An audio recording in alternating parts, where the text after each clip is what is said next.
குஜால் space எல்லாருக்கும் வணக்கம். நான் தான் உங்க சஞ்சய் மற்றும் ஆதித்யா மற்றும் ராம்கி இன்னைக்கு வந்து புதுசா வந்து ஜாயின் பண்ணிருக்காரு.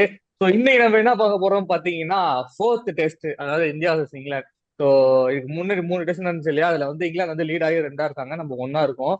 ஸோ இந்த ஃபோர்த் டெஸ்ட் வந்து எப்படி போச்சுன்னு பார்த்தா, நம்ம ஒரு நினைச்சோம், அதுவும் நடந்தது. ஸோ எனக்கு முழுக்கா நடந்து ஏதோ ஒரு இதுல போய் டைப்பா போய் முடிஞ்சது அப்படின்னே சொல்லலாம். சோ இத பத்தி நம்ம வந்து ஆதிக்கிட்ட கேட்கலாம். ஃபர்ஸ்ட் ஆதி, இத பத்தி நீங்க என்ன நினைக்கிறீங்க? டெஸ்ட் எப்படி போச்சு? சோ எப்படி? அதாவது நீ சொன்ன மாதிரி தான் எப்படி மேட்ச் போச்சுன்னே தெரில. கடைசியில் ட்ரா ஆச்சு. ஃபர்ஸ்ட் இன்னிங்ஸ் எனக்கு தெரிஞ்சு ஒரு டீசெண்டான ஸ்கோர் தான் அடிச்சாங்க இந்தியா. 300+ வந்து நல்ல ஓவரால் நல்ல ஸ்கோர் தான். அண்ட் அதில் என்ன பாசிட்டிவ் நெகட்டிவ் என்னன்னா ரிஷப் பண்ணி இன்ஜுரி ஆனது. அது வந்து கொஞ்சம் அஃபெக்ட் ஆச்சு. உண்மையாக சொல்லணும்னா அஃபெக்ட் ஆச்சு. மேபி 400+ அடிச்சிருக்கலாம். இப்போ அடுத்த மேட்ச் விளையாடவும் மாட்டார் அவர். அது ஒரு பெரிய ட்ராபேக்கு. மற்றபடி டீசெண்டான ஸ்கோர் தான். பட் எங்க இங்கிலாந்து மேட்ச் போச்சுன்னா, போன போன மேட்ச்ல இங்கிலாந்து வந்து ஸ்டைலே மாத்தினாங்க. பேஸ்பாலே விளையாடல, பொறுமையா தான் இருந்தாங்க. செகண்ட் இன்னிங்ஸ் இந்த மேட்ச்ல வந்து அடிச்சாங்க பாரு, அதான் பேஸ்பால். வந்து அடி அடி அடி அடி அடிச்சு நிறுத்தவே இல்லையே. ஃபர்ஸ்ட் ஓப்பனர்ல இருந்து எல்லாரும் சரியான அடி. டக்கு டக்குன்னு ரன் எடுத்தானுங்க, லீட் எடுத்து 600+. இந்தியன் பவுலர்ஸ்க்கு என்ன ஆச்சுன்னே தெரில. ஒரு பெரிய ஃபெயிலியர் அது. டோட்டல் பவுலிங் யூனிட்டே போயிடுச்சு. ரொம்ப 10 வருஷத்துக்கு முன்னாடி டெஸ்ட் மேட்ச் விளையாடுற மாதிரி இருந்துச்சு இந்தியன் பவுலர்ஸ் தான். முக்கியமா வந்து பும்ரா. என்னாச்சுன்னே தெரியல அவருக்கு. ஃபர்ஸ்ட் டைம் 100 ரன்ஸ் கன்சீட் பண்ணியிருக்காரு. அதுவே ஒரு பெரிய நெகட்டிவ் ஆச்சு. ஸோ 600+ அடிச்சுட்டு என்ன பண்ண போறாங்க தெரியல. கண்டிப்பா வந்து இங்கிலாந்து டெஸ்ட் வின் பண்ணுவாங்க அப்படிதான் இருந்துச்சு. ஏன்னா 2 நாள் தான் இருந்துச்சு. 2 நாள் கூட இல்லை, 2.5 நாள், 1.5 நாள் தான் என்னமோ இருந்துச்சு. அதுல வந்து ஃபர்ஸ்ட் 2 விக்கெட் போச்சு. இவனுக்கு எப்படி சர்வைவ் பண்ணுவாங்க? ஏன்னா ஆல்ரெடி பேட்டிங் 6 பேர் தான். ரிஷப் பண்ணிட்டு காலி. கண்டிப்பா விக்கெட் போச்சுன்னா கொலாப்ஸ் வரும் அப்படிதான் நினைச்சுதான் இருந்தாங்க கண்டிப்பா. பட் ஆனா 4 சாலிடான பேட்டிங் பர்ஃபார்மன்ஸ் வந்து சேவ் பண்ணிடுச்சு. டெஸ்ட் மேட்ச் சேவ் பண்ணிட்டாங்க. ஸோ இதுல என்ன பாசிட்டிவ் நெகட்டிவ்னா இந்தியாவுக்கு என்ன எடுத்துமாங்க தெரியல. ஒரே ஒரு நல்ல விஷயம், பேட்டிங் வந்து ஓரளவு கன்சிஸ்டண்டா பர்ஃபார்ம் பண்ணிட்டு தான் வராங்க. பவுலிங் சொதப்பினது வந்து அன்எக்ஸ்பெக்டட் தான். ஏன்னா 6 பவுலர் வச்சு போய் சொதப்பணும் அது.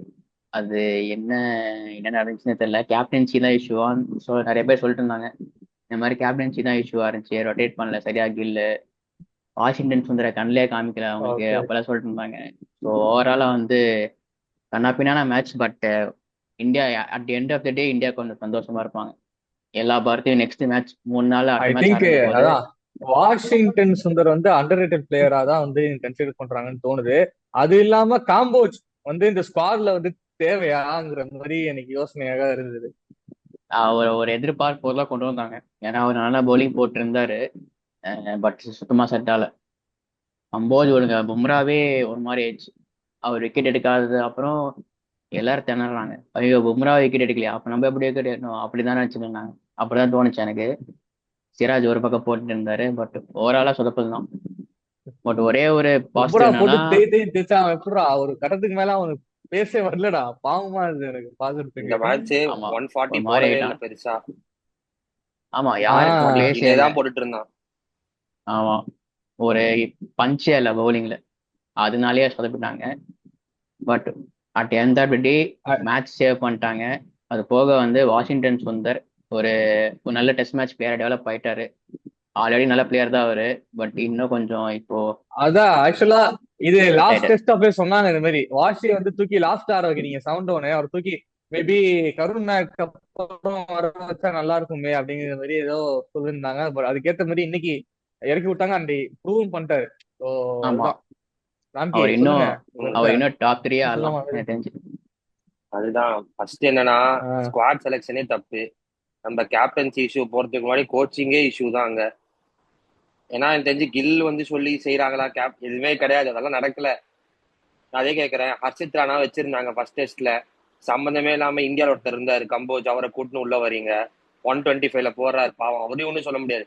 ஒயிட் பால ஒன்றும் குவிக்கா தான் இருப்பார். 135 140 கிளாக் பண்ணுவாரு. ரெட் பால் வெயிட்டா இருக்கும், இன்னும் கொஞ்சம் ஸ்லோவரா தான் போட்டுன்னு இருக்காரு. 125 இன்னும் எதுக்கு சார்துல் தாக்கூர் எடுத்தீங்க முதல்ல? ஒரு 10 ஓவர் கொடுத்து ஒரு பேட்டிங் ஆடுறதுக்கு நான் த்ரூ ஜுரல் ஆடிருப்பேன், பிரச்சனையே இல்லை. கீப்பர் தான். த்ரூ ஜுரலையும் குல்தீப் யாதவா ஆடினாங்கன்னா பிரச்சனையே கிடையாது. குல்தீப் யாதவ் அடிச்சிருந்தாலும் அடிக்கிட்ட விக்கெட் எடுத்து கொடுத்துருப்பாரு. ஆனா கேட்கறேன், ஷார்துல் தாக்கூர் 40 ரன்னு, கம்போஜ் ஆடினது 2 ரன்னு. இது த்ருவ் ஜுரலும் குல்தீப் யாதவும் ஆடிருப்பாங்க எடுத்திருந்தாங்கன்னா உள்ள. என்ன கோச்சிங்கும் தெரியல. ஃபர்ஸ்ட் இன்னிங்ஸ் எனக்கு தெரிஞ்சு 350, ஓகே நல்ல ஸ்கோர் தான். போலிங் வந்துட்டு பும்ரா, சிராஜ் மட்டுமே நம்ம சொல்றோம். ஜடேஜாக்கும் பெருசா பால் விக்கெட் அது எடுத்தாரு கடைசியா தான். ஆனா ஜடேஜாக்கும் ரிதம்ல இல்ல. வாஷி மட்டும் ஏதோ ரிதம்ல தெரிஞ்சாரு, கொஞ்சமா தூக்கி தூக்கி போட்டு. யாரும் இல்ல. என்ன கேட்கறேன், அன்சுல் கம்போஜ் ஒரு மேட்ச் தான் ஆட வராரு. நீங்க ட்ரை பண்றீங்கன்னா பிரசித் கிருஷ்ணாவை ட்ரை பண்ணிருக்கலாமே, நல்லாதான் போட்டு இருந்தாரு. அவர் தூக்கி வெளியே உட்கார வச்சீங்க. அங்க என்னன்னா சம்பந்தமே இல்லாம எல்லாரையும் கூட்டு வந்து உள்ள சான்ஸ் கொடுத்துட்டு இருக்காங்க போல. இங்கிலாந்து அதான் சொல்றேன், ஜடேஜா 35 ஓவர் 120 130 கொடுக்குறாரு. டார்சன் 40 ஓவர் போடுறாரு, 80 ரன் தான் போயிருக்கு. நம்ம டிஃபென்ஸ் தான் ஆடுறோம், அவங்க அந்த லூஸ் பால்ஸே போடல எனக்கு தெரிஞ்சு. ஸ்டோக்ஸ் பிடாமினா வச்சு ஒரு டீம் ஆடுதுன்னா இதான். 2020-21 பாத்தீங்கன்னா ஆண்டர்சன் இருப்பாரு, பிராட் இருந்தாரு, ஆர்ச்சர் இருப்பாரு, அப்புறம் தான் ஸ்டோக்ஸ். இங்க ஸ்டோக்ஸ் தான் மெயின் பாலா ஆடுறாரு. ஆனாலுமே நம்ம 350 தான் அடிச்சு ஆல் அவுட் ஆகிறோம்னா பேட்டிங் ஸ்டாண்டர்ட்ஸும் இல்ல, கேப்டன்சி எனக்கு தெரிஞ்சு செம கன்சர்ன் தான், சரியான கன்சர்ன்ல இருக்கு. ஷார்துல் தாக்கூர் எடுத்து 10 ஓவர் கொடுக்குறீங்க. வாஷிங்டன் ஃபர்ஸ்ட் டே கொடுக்கவே இல்லை, நோ லாஸ்ல ஆடினு இருக்கானுங்க. முடிச்சுட்டு போய் அடுத்த நாள் கொடுக்குறீங்க. இன்னும் என்ன மெயின் கொஸ்டின், சாய் சுதர்ஷன் ஆடி இருக்கணுமா? ஃபர்ஸ்ட் கொஸ்டின் எனக்கு அதான். எனக்கு தெரியல, நீங்க உங்க பாயிண்ட்ஸ் தான் 2 பேருக்கு தான் சொல்லலாம். சாய் சுதர்ஷன் ஆடி இருக்கணுமா ஃபர்ஸ்ட்? எனக்கு தெரிஞ்சு தேவையில்ல. எனக்கு ஸ்குவாடே வந்து ஒரு இடக்கு முடுக்கான ஒரு ஸ்குவாடு மாதிரி இருந்துச்சு. பேட்டிங்கும் ப்ராப்பரா எடுத்துட்டு போன மாதிரி தெரியல, பவுலிங்கும் ஏதோ. இப்ப போன மேட்ச் வந்து 22 ரன்ஸ்ல தோத்தோம். பட் இருந்தாலுமே வந்து பேட்டிங் வந்து கடைசி வரைக்குமே ஒரு ஃபைட் கொடுத்தது. பட் இங்க வந்து பாத்தீங்கன்னா ஆஃப்டர் ரிஷப் பண்ட், டக்கூர் கூட வச்சுக்கலாமே, ஒரு 40 ரன்ஸ் வரும். அவங்க அப்புறம் வந்து பேட்டிங்ல ஆடுவாங்கன்னு கேட்டா ஒரு பெரிய ஏதோ. இன்னைக்கு இன்னும் சொல்ல போனா ஜடேஜா ஃபர்ஸ்ட் பால்ல இன்னைக்கு வந்து கேட்ச் டிப்பு ரூட் வந்து அந்த கேட்சை டிராப் பண்ணிட்டாரு. அதை புடிச்சிருந்தா மேட்ச் வந்து முடிஞ்சிருக்கும் முடிஞ்சு அப்படிங்கிற மைண்ட் அவ்வளவுதான். செட்ல தான் இருந்துச்சு ஆக்சுவலா. முடிஞ்சது. ஆமா, 2 பேர் அதான் ஏதோ நின்னுட்டாங்க. 2 பேர் நிக்கலன்னா காலி அப்பயே போயிருக்கும். ஒன்னும் இல்ல, அவங்க டீம்ல பிரைடன் கார்ஸ் நம்பர் 10 ஆடுறாரு, 49 ரன் ஆடுறாரு. Actually correct. ஒரு ஸ்டார்ட் இருக்கு அவங்களோட, யாரு, டாசன், ஆர்ச்சர், வோக்ஸ், அப்புறம் பிரைடன் கார்ஸ் 4 பேரோட ஃபர்ஸ்ட் கிளாஸ் ஸ்கோர் வந்துட்டு நம்ம கேஎல் ராகுல், ஜெய்ஸ்வால், சுதர்ஷன், கில் ஓட அதிகமா. அவ்வளவு ஆடுற, அவங்க அவ்வளவு கிரிக்கெட் ஆடிருக்காங்க. நம்ம ஊர்ல எனக்கு தெரிஞ்சு ஸ்ரேயஸ் ஐயர் சூப்பரா ஆடினாரு, ஸ்குவாட்ல எங்கேயுமே காணும். சர்ஃப்ராஸ் கான் ஆடினாரு, சான்ஸே இல்ல. இவங்க என்ன பண்றாங்க, ஐபிஎல்ல பாத்துடுறாங்க. அவங்க அப்புறம் அவங்க டீம் வச்சிருக்காங்கல்ல ஃபேவரேட்ஸ், அவங்களை எடுத்து வச்சுக்கிறாங்க டீம்ல, வச்சுப்படிதான் ஆடுறாங்க. இப்ப சொல்லுவாங்க வெளியேந்து பாக்குறப்போ கேவலமா தான் இருக்கு. நான் என்ன கேட்கறேன், நீ ஹர்ஷித் ராணா பேக் பண்ணிட்டு ஆஸ்திரேலியா கொண்டு போய் ஆட வச்சுட்ட. சம்பந்தமே இல்லாம இங்கிலாந்து தூக்குறது சம்பந்தமே இல்லை எனக்கு தெரிஞ்சு. நான் நினைச்சேன் ஹர்ஷித் ராணா தான் ஆடுவார் முதல் 2 மேட்ச் பிரசித் கிருஷ்ணாக்கு முன்னாடின்னு பார்த்தா ஸ்குவாட்ல வீட்டுக்கு அமிச்சுக்கிறாங்க அவரை. அக்ஷர் பட்டேல் எங்கன்னு கூட தெரியல அவருலாம். அவன் அக்ஷர் பட்டேல் ரொம்ப வருஷமா ஸ்குவாட்ல இருந்தாரு, எங்க போனான்னு தெரியல, திடீர்னு காண போயிட்டு. எனக்கு தெரிஞ்சு இப்போ ஒன்னும் எனக்கு ஜஸ்ட்ல எஸ்கேப் ஆயிட்டோம். எல்லாம் இன்னைக்கு ஒரு சம்மட்டி தான். அதான் அக்ஷர் பட்டேல் ஒரு சரியான கமாடிட்டி ஆட்டு இருந்தாரு எனக்கு தெரிஞ்சு. போன இந்தியாவுக்கு வந்த போட ஆடிட்டு இருந்தாரு, சம்பந்தமே இல்லாம மொத்தம் இப்ப அட்ரஸ்டே கிடையாது. ஓடி டீம்ல இருக்கிறாரு, T20 டீம்ல வச்சிருக்கீங்க, டெஸ்ட் டீம்ல இருந்தாரு, சம்பந்தம் எல்லாம் தூக்கிட்டு நீங்க மாட்டம் ஆடுறீங்கன்னா தெரியல, ஒன்னும் சொல்றதுக்கு இல்லை டீம் பத்தி. அபிஷேக் நாயர் ஜெயிக்க வச்சுட்டு போனார் கோச், எதுக்கு தூக்குறாங்கன்னு இன்னிக்கும் தெரியல. கோச்சே தூக்கி இருக்கானுங்க, கம்பீர் சொல்றதுதான் நடக்குது போல லிட்டரலா. கௌதம் கம்பீர் தி கிரேட். இன்னொரு நான் இன்னைக்கு தான் நோட் பண்ணேன், Gambhir coaching actually team follow பண்றாங்க. கம்பீர் 2014 ஆண்டர்சன் கிட்ட ஒரு அவுட் ஆயிருப்பாரு, பால் ஆடுற மாதிரி போய் பேட் எடுத்துருவாரு, எட்ஜ் ஆகி கீப்பர் கீழே போகும். சாய் சுதர்ஷன் ரீக்ரியேட் பண்ணிட்டு போனாரு அதே ஷாட்டை, பேட் எடுத்துன்னு போவாரு, பால் வரும் பேட் எடுத்துருவாரு. ஆமா சாய் சுதர்ஷன் ஃபர்ஸ்ட் கிளாஸ் கரியரே பாத்தீங்கன்னா 30 தான் ஆவரேஜ். அவர் எதுக்கு எடுத்தாங்கன்னு இப்போ வரைக்கும் தெரியல. ஐபிஎல் வச்சு தான் எடுத்திருக்காங்க. அப்போ நிறைய பேர் வந்து ஐபிஎல் பிளேயர், அவனுக்கு நிறைய தூக்கிட்டு போய் நீங்க T20 இல்லைன்னா ஒன் டே கூட ட்ரை பண்ணலாம். பட் ஆனா அங்க டெஸ்ட்னு வர்றப்ப என்ன சொல்றது தெரியல. ட்ரை பண்ணது ஒண்ணு, பட் சர்ஃப்ராஸ் கான் மாதிரி ஒரு பிளேயர் 4 டெஸ்டா விளையாண்டுருக்காரு, அவர் ஏன் ட்ரை பண்ணலன்னு இப்போ வரைக்கும் போடல. அவர் பெருசா தப்பும் பண்ணல. அதுல ஒரு 150 வேற நியூசிலாண்டோட இந்தியால ஆடுறப்போ ஒரு சீரீஸ் வச்சு உட்கார வச்சா ரொம்ப பேரு நமக்கு.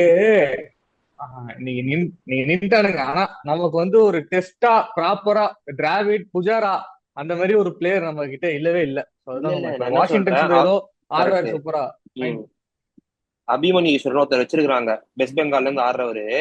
அவருக்கு அப்புறம் 16 பேர் டெபியூ பண்ணி வச்சிருக்கானுங்க. அந்த யார் ஆள் யாரும் வந்துட்டு ஐபிஎல் இருந்து ஆடுறானுங்க. அந்த ஆள் வந்துட்டு சும்மா வந்துட்டு போவான் சீரியஸ் ஸ்குவாடுக்குள்ள, விளையாடவே மாட்டான். அவரு சரியான பிளேயரு, எடுத்து ட்ரை பண்ணலாம். சரி கருண் ஆயிரு குத்திங்களே, 2 மேட்ச் தானே குத்திங்க, டீசெண்டா ஆடினார், கண்டினியூ பண்ணிருக்கலாமே, 4 மேட்ச் கொடுத்துருக்கலாம்ல அவருக்கு. முடிச்சுட்டு தூக்கிடு, மொத்தமா தூக்கிடு வெளியே. கரெக்ட். 2 மேட்ச் கொடுக்குற ஃபெயில், வெளியே போ. அடுத்த 2 மேட்ச் 101 கொடுக்குற, வெளியே போனா எவ்வளவு பேர் தூக்க போறீங்க டீம் விட்டு? எனக்கு தெரிஞ்சு சுதர்ஷன் உள்ள கொண்டு வரதுக்கு கருண் நாயருக்கே வச்சிருக்கலாம். வச்சிருந்தா ரெண்டு ம். ரெண்டு இன்னிங்ஸுமே 40+40 வந்திருக்கும் சொல்றேன். இது என்ன சொல்ல, இந்த டீம் வந்துட்டு அவங்க எப்படி சொல்ல, இங்கிலாந்து வந்து கலாய்க்கிறானுங்க இந்தியாவை வந்து. ஃபர்ஸ்ட் டைம் நான் பாக்குறேன் இவ்வளவு வருஷத்துல. இங்கிலாந்து ஸ்டோக்ஸ் தான் வந்து கலாய்ச்சி இருக்கான் எல்லாரையும் போட்டு, டக்கெட்டும் கலாய்க்கிறான் வந்து. அப்படி ஒரு டீம் இருக்கும். போன சீரீஸ் பாக்குறோம், ரோஹித் சர்மா இருந்தாரு, விராட் கோலி இருந்தாரு. விராட் கோலி இருக்கிற வாய் தரக்கூட இல்லை அந்த டீமே. அவன் இதா இருந்தானுங்க, இதே ஸ்குவாட் தான் இருந்தானுங்க, ஒருத்தன் கூட வாய் தரக்கல. இப்ப எங்க எல்லாம் சின்ன சொல்லல வந்து இவனுக்கு எல்லாம் பேசுற அளவுக்கு நம்ம டீம் ஆயிடுச்சு. சீரியஸா இருக்கிற மொக்கையான்னு இருக்கும். அடுத்து சவுத் ஆப்பிரிக்கா போறோம், அவன் வச்சு செய்ய போறான் நம்மள தெரிஞ்சு. அடுத்து ஓகே, சவுத் ஆப்பிரிக்கா வரைக்கும் போயிட்டேன். லாஸ்ட் டெஸ்ட் பத்தி என்ன சொல்றேன்? ஓவர்ல நடக்க போகுது. லாஸ்ட் டெஸ்ட் குல்தீப் யாதவ் ஆடுங்க, இப்ப வாச்சு குல்தீப் யாதவ் ஆடுங்க. 4 டெஸ்ட் உட்கார வச்சு. அதுதான் நிறைய பேர் கேக்குறாங்க, குல்தீப் யாதவ் ஆட வைக்கலாமே அப்படின்னு. இருக்குமே. ஷார்துல் தாக்கூர் 10 ஓவருக்கு, குல்தீப் யாதவ் 40 ஓவர் போடுவாரு கன்ஃபார்ம். கம்போஜ் உட்கார வச்சு ஒரு பேட்டர் ஆடிக்கோங்க, அவ்வளவுதான். இந்த மூணு தான் நானும் சொல்லாத இருந்தேன், இந்த மேட்சுக்கு அந்த மாதிரி பண்ணிருக்கோம் அப்படின்னு. பட் இல்ல இப்ப கம்போஜ தூக்கவும் முடியாது, அவர் டெபியூ தான் பண்ணிருக்காரு அப்படின்னு சொல்ல முடியாது. இப்ப தூக்கிட்டீங்கன்னா கரியரும் முடிஞ்சிருச்சு. எனக்கு தெரிஞ்ச கரியர் முடிஞ்சிடும் இதோட. அவர்ல டெஸ்ட்டுக்குலாம் ஆட மாட்டதுக்கு அப்புறம். இதே மாதிரிதான் 10 வருஷம் முன்னாடி ஒருத்தர் ஆனார், பங்கஜ் சிங் ஒருத்தர் ஆனார், இதே மாதிரி டெபியூ பண்ணாரு. முதல் மேட்சே 150 வச்சாங்க அவரை 30 ஓவர்ல.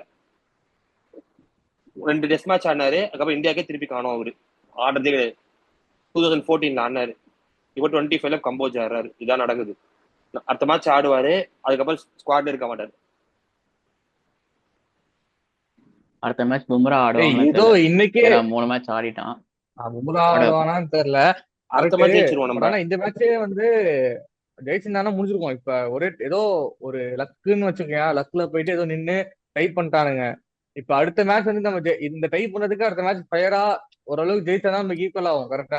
2-2 பண்ணி ஆகணும். 2-2 வாங்கிக்கலாம். 2-2 பண்ணி ஆகணும். எனக்கு தெரிஞ்சு அவங்க பும்ரா டையானா கூட ஜெயிச்சிருவோம் பிரச்சனை இல்ல. நினைக்கிறேன். பும்ரா இல்ல ஜெயிச்சிருவோம், வாய்ப்பு ரொம்ப அதிகம். ஆமா இருக்கும். ஆடின 10 மேட்ச்ல பும்ரா இருந்த 9 மேட்ச் தோத்துட்டு இருக்கோம். ஆமா, பும்ரா ஒரு மேட்ச் ஜெயிச்சோம், அதுவும் பேர்த்ல ஜெயிச்சோம் ஃபர்ஸ்ட் மேட்ச். அதுக்கப்புறம் பும்ரா எப்பலாம் தோத்துதான் ஆகுறோம். ஓகே, அதுதான் அதான் சொல்றது இருக்கா. இந்த பொறுத்த வரைக்கும் இந்த ஓவரால் டெஸ்ட்ல வந்து வாஷிங்டன் சுந்தரோட பேட்டிங் தான் பேசிச்சு, பவுலிங்குமே சரி. ஸோ என்ன கொஞ்சம் முன்னாடியே கொண்டு வந்திருந்தா இன்னும் சூப்பரா இருந்திருக்குமோ அப்படிங்கிற மாதிரி எனக்கு ஒன்று தோணுச்சு. எல்லாருக்குமே, நம்ம எனக்குன்னு இல்ல, எல்லாருக்குமே அது ஒன்று தோணுச்சு. வாஷி 3ல ஆட வைக்கலாம் அடுத்த மேட்ச் எனக்கு தெரிஞ்சு. சுதர்சன் பதிலா ட்ரை பண்ணுவோம் போயிட்டு 3. வாஷி 3 ஆமா, பென் ஸ்டோக்ஸ் எனக்கு தெரிஞ்சு சரியான ஃபார்ம்ல இருக்காரு. பவுலிங் பேட்டிங் அப்பா. இங்கிலாந்து தெரிஞ்சு நான் ஸ்டாப்பா போறோம்டா ஸ்பெல்ல எப்பா. இங்கிலாந்து 2 பிளேயர் தான். நம்ம எப்படி நம்ம கிட்ட விராட் கோலி, ரோஹித் சர்மா இருந்தாங்களோ ரொம்ப வருஷமா, அவங்க Ben Stokes, Joe Root record உடச்சுன்னு போயினே இருக்காரு. அவரு மாட்டோம் வந்தா சச்சின் கிட்ட வந்தா 2000 சில்லறதா அடிக்கணும். 35 வயசு தான், 2 வருஷத்துல அடிச்சிருவாரு. அடிச்சு உடச்சிட்டு போயினே இருக்க பாரு. இல்ல என்ன காமெடினா, ஜோ ரூட்டை விட ஜடேஜா அதிக ரன் அடிச்சிருக்காரு இப்ப சீரீஸ்ல. அதை எதிர்பார்க்கல. அவ்வளவு பேட்டிங் ஆடி நம்ம வந்து சீரீஸ் டவுன்ல இருக்கோம். இல்லடா, போன டெஸ்ட்ல எடுத்துக்கிட்டீங்கன்னா அந்த இது போடுவாங்களே, Day 1 Day 2 செஷன் யார் அதிகம் அப்படின்னு பாத்தீங்கன்னா நம்ம தான் அதிகமா வின்ல இருக்கும். நம்ம ஆட வேண்டிய இடத்துல மேட்சே விட்டோம். கடைசி இடத்துல கோட்டையை விட்டு மேட்சை மாத்திட்டு வந்துட்டோம். இங்கிலாந்து டீம் எஃபர்ட் ஆடுறாங்க, நம்ம இங்க எல்லாம் இண்டிவிஜுவல் ஸ்கோர் ஆடுறானுங்க. நோட் பண்ணி பாரு, இங்கிலாந்து அடிக்கிறது எல்லாமே எல்லாம் 50, 40, 30, 60 இப்படி ஆடுறானுங்க. நம்மள அண்ணா ஒருத்தர் 100 ஆடுறான், மிச்சம் எல்லாம் அவுட்டு. லைனா 20-10 வெளியே வந்துடுறானுங்க. எனக்கு எக்ஸாக்டா தெரிஞ்சு இந்த அதுதான் நடக்குது. சீரீஸ்ல கரெக்ட். 2 பேர் தான், ஜடேஜாவும் கேஎல் ராகுல் வந்து கன்சிஸ்டண்டா ஆட்டிருக்காங்க. 2 பேர் தான் மொத்த சீரீஸ்லயுமே இந்தியால பார்த்தா. அதான் கம்பீரின் திருவிளையாடல் அடுத்த மேட்ச் என்னன்னு பார்ப்போம் எல்லாரும். ஜெயிக்க போறோமா தோக்க அடுத்த மேட்ச் என்னன்னு போறோமான்ட்டு. சொல்லிட்டு இல்ல சம்பந்தமே இல்லாம அடுத்த மேட்ச் யாராவது வருவாங்க டீமுக்குள்ள புதுசா. ஜெயிப்போமா மாற்றமா தோத்துருவோங்கிற நிலைமையில இருந்து இன்னைக்கு வந்து மேட்ச் வந்து டைப் பண்ணிருக்கோம்னா அது ஒரு பெரிய விஷயம்னு சொல்லலாம். நான்லாம் தோத்துருவோம் தான் நினைச்சேன்.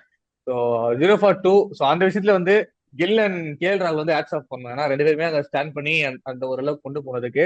அதுக்கப்புறம் பாத்தீங்கன்னா இன்னைக்கு நம்ம தலைமை வாஷிங்டன் சுந்தரும் ஜடேஜா 2 பேர் ஸ்டாண்ட் பண்ணதுக்கு ஒரு பெரிய மேட்ச். ஸோ இது நடக்குமான்னு தெரியல. நான்லாம் மேட்சை காலி நினைச்சேன். பட் இவ்வளவு தூரம் கொண்டு போனதுக்கு ஒரு பெரிய விஷயமா சொல்லிட்டு அடுத்த டெஸ்ட்டுக்கு வந்து ஒரு ஃபயரா ஏதாவது நல்ல ஒரு ஸ்குவாடா அனௌன்ஸ் பண்ணி ஜெயிக்கணுங்கிற மோட்டிவ்ல போனா நல்லா இருக்கும்னு சொல்லிட்டு இந்த வீடியோ நாங்க முடிக்கிறோம். So, உங்களிடமிருந்து விடுபெறும் உங்கள் சஞ்சய், ஆதித்யா மற்றும் ராம்கி ஃப்ரம் குஜால். நீங்க பண்ண வேண்டியதெல்லாம் வந்து 3 விஷயம் தான். ஒன்னு லைக் பண்ணுங்க, ஷேர் ஷேர் பண்ணுங்க, பண்ணுங்க, கமெண்ட் சப்ஸ்கிரைப். பண்ணுங்க, பெல் ஐகானை கிளிக் பண்ணுங்க. 5th டெஸ்ட்ல வந்து நாங்க மீட் பண்ணுவோம். ஸோ பார்ப்போம். பாய்.